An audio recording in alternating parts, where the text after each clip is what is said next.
আসসালামু আলাইকুম এভরিওয়ান, কেমন আছেন সবাই? আশা করি সবাই ভালো আছেন। আমিও আলহামদুলিল্লাহ ভালো আছি।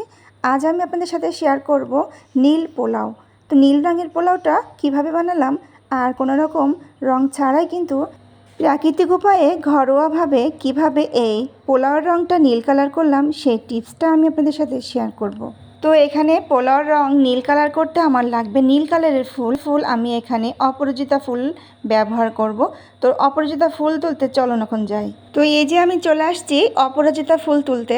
এই ফুলগুলো কিন্তু এমনি থেকেই সন্ধ্যার সময় চুপসে যায় বা নষ্ট হয়ে যায়। তো এই যে আমি অনেকগুলো অপরাজিতা ফুল এখানে তুলে নিচ্ছি, যতগুলো আমার লাগবে আর কি।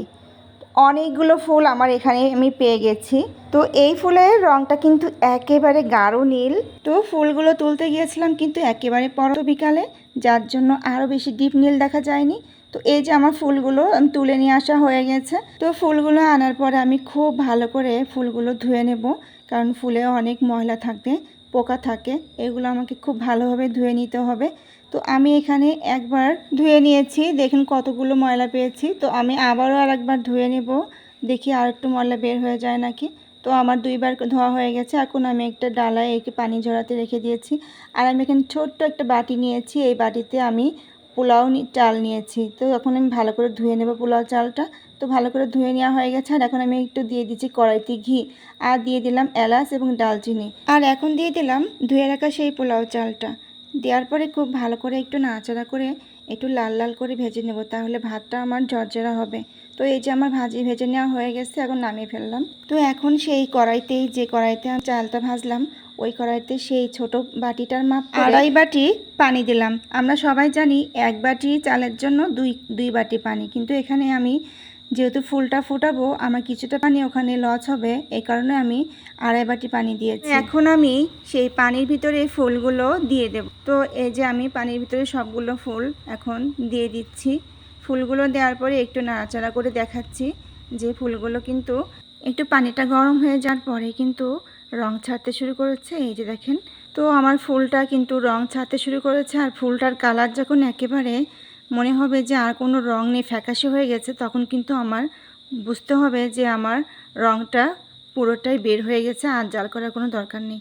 তো আমার এই যে হয়ে গেছে জাল করা, রংটা আমি পেয়ে গেছি। এখন আমি এটা একটা জালির ভিতরে দিয়ে ছেঁকে নিচ্ছি।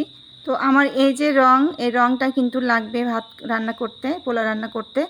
তো আমি এখানে সেই রঙের পানিটা দিয়ে দিচ্ছি।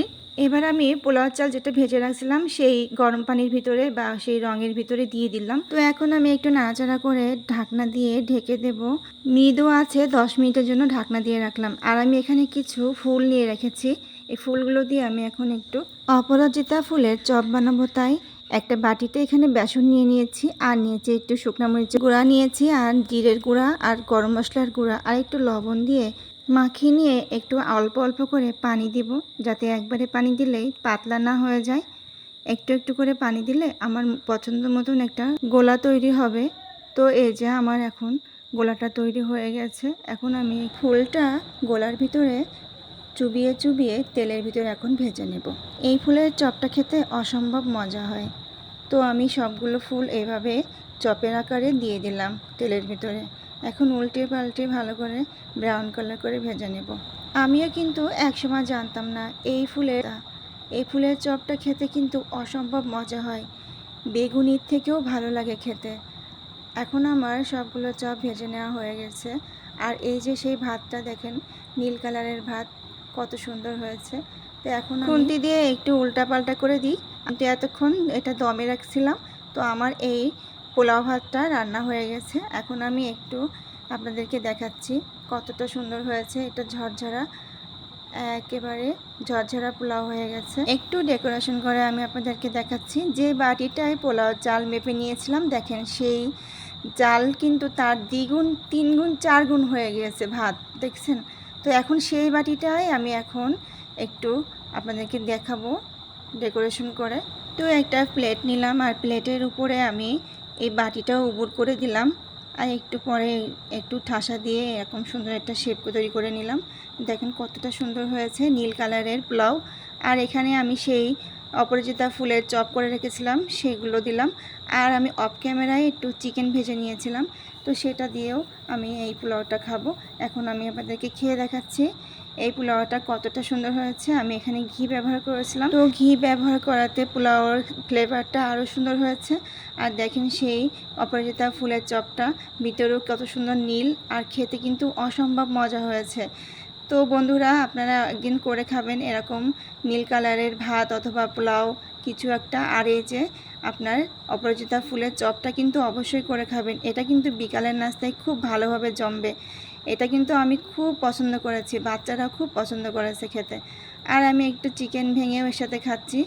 তো এরকম করে একদিন আপনারা করে খাবেন, দেখবেন অসম্ভব মজা হবে।